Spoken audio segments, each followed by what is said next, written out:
Muito bom dia, queridos. É um prazer estar com vocês aqui nessa manhã.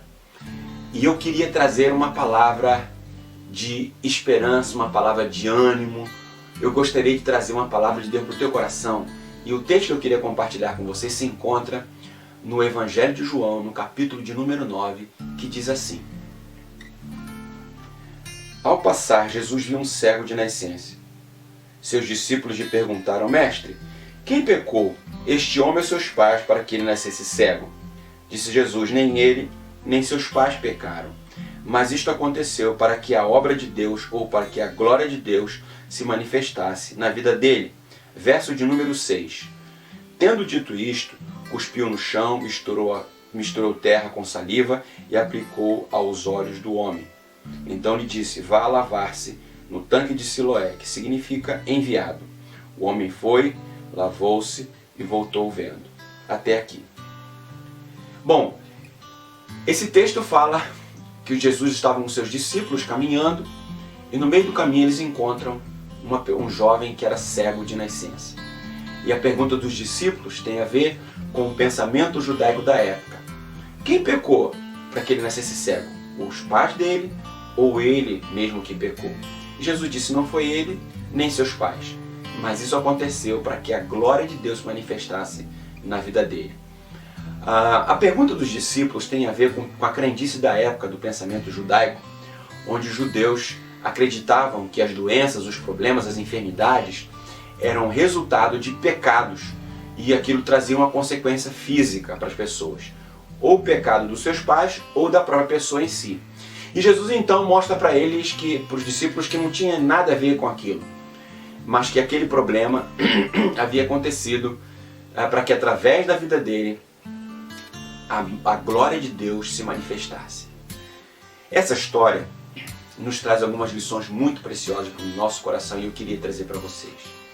Existem pessoas que passam anos da sua vida pensando em algumas coisas que não deram certo. Às vezes um casamento que fracassou, às vezes uma perda de um ente querido, de um filho que deu problema, situações que a gente vive na nossa vida que não aconteceram como a gente gostaria. E a gente muitas vezes fica como os discípulos de Jesus, tentando encontrar um culpado que explicasse aquele problema. E nós nos esquecemos de olhar para o verdadeiro foco daquela situação que a gente está vivendo. Jesus, nesse texto, chama a nossa atenção para o seguinte: que não importa o que tenha acontecido na nossa vida, o que importa é o que Deus pode fazer com aquilo que com aquilo que aconteceu na nossa vida, com aquilo que a gente viveu. Existem pessoas que ficam paralisadas pensando no emprego que elas deixaram de conquistar, na faculdade que elas deixaram de cursar, no relacionamento que não deu certo, nas perdas que não funcionaram, e elas passam a sua vida se lamuriando, se autopunindo, culpando pessoas muitas vezes, se amargurando, ao invés de tentar enxergar a razão positiva por trás daquilo tudo. Nesse caso especificamente, aquela doença que aquele jovem vivenciou, foi o meio daquele jovem viver uma experiência profunda com Deus e através da vida dele, Deus ser apresentado àquela sociedade, a um grupo de pessoas que ali estavam.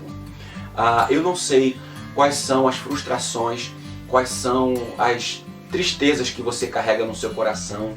O que eu queria trazer para você nessa manhã é: não fique se culpando pelas coisas que não aconteceram na sua vida, com as coisas que não deram certo. Não fique tentando encontrar um culpado para isso ou para aquilo. Procure olhar para as dificuldades que você está vivendo agora, para as coisas que você deixou de fazer na sua vida, e veja de que maneira Deus pode usar isso para ser uma bênção para você. Eu compartilhei há pouco tempo que eu perdi um filho no meu casamento, né? Um dos nossos filhos veio a falecer e durante muitos anos aquilo foi um grande sofrimento, uma grande dor para nós. Mas eu me lembro até hoje, quando o nosso segundo filho nasceu, depois desse que havia morrido, eu fiquei muito feliz. O meu filho Daniel nasceu e eu senti uma alegria muito grande, muito enorme depois daquela experiência. Não que o meu outro filho que nasceu fosse mais importante daquele que eu perdi, não, mas eu vi que Deus renovou o meu coração profundamente. O que eu queria trazer para vocês através dessa palavra é: não deixe a sua vida paralisar pelas coisas que você deixou de fazer, pelas marcas que você traz no seu corpo, mas olhe para as coisas que Deus pode fazer na tua vida a partir disso que você está vivendo agora, sabendo que Deus transforma o mal em bênção. E por último, eu queria dizer para você uma coisa que talvez é um pouco clichê, mas que é muito importante a gente sempre lembrar. Não fique dizendo para Deus o tamanho do seu problema, das suas dificuldades. Diga para os seus problemas e para as suas dificuldades qual é o tamanho do seu Deus. Certamente, as suas dificuldades, os seus problemas irão se minimizar diante da grandiosidade de Deus e do seu poder. Tenham todos um ótimo dia e fiquem com Deus, queridos.